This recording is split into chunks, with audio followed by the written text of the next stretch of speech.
নবদ্বীপ বাস স্ট্যান্ডে চালকদের সচেতন করতে সেফ ড্রাইভ সেভ লাইফ কর্মসূচি ট্রাফিক পুলিশের।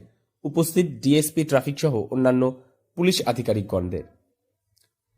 কৃষ্ণনগর জেলা পুলিশের উদ্যোগে নদিয়া জেলা বাস পরিবহন কর্মী ইউনিয়নের সহযোগিতায় টোটো পরিবহন কর্মী ও বাস চালকদের মধ্যে সচেতনতা গড়ে তুলতে নবদ্বীপ বাস স্ট্যান্ডে সেফ ড্রাইভ সেভ লাইফ কর্মসূচির আয়োজন করা হয় নবদ্বীপ ট্রাফিক উইংসের পক্ষ থেকে।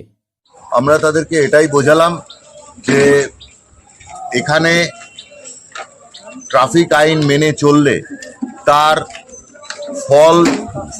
সুফল এবং কুফলটা যাতে না হয় সেটাই আমরা এই চালকদের বোঝালাম। কারণ তারাও আমাদের এই সমাজের অঙ্গ, তারা আমাদের প্রচুর প্যাসেঞ্জার যারা বাসে চড়েন, তাদের জীবন তাদের উপর নির্ভর করে, তাহলে যাতে তারা ট্রাফিক আইনটা মেনে চলেন সেটাই যতটুকু সম্ভব আমাদের এই পশ্চিমবঙ্গ সরকারের একটা সুষ্ঠু পরিকল্পনা, সেটা যাতে বাস্তবায়িত হয় তার যাতে হয় সেই কারণের জন্য আমি তাদেরকে আমার যেটুকু বক্তব্য আমি বললাম।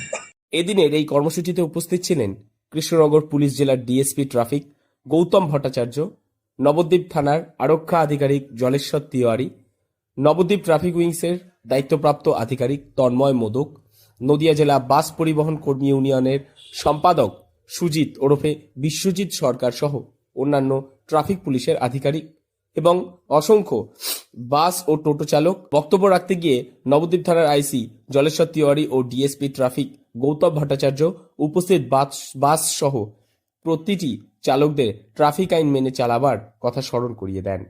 উল্লেখ্য, দিনের পর দিন জাতীয় সড়ক সহ বিভিন্ন রাজ্য সড়কে বেড়েই চলেছে পথ দুর্ঘটনা, যার মধ্যে মোটরবাইক ও বাস অন্যতম।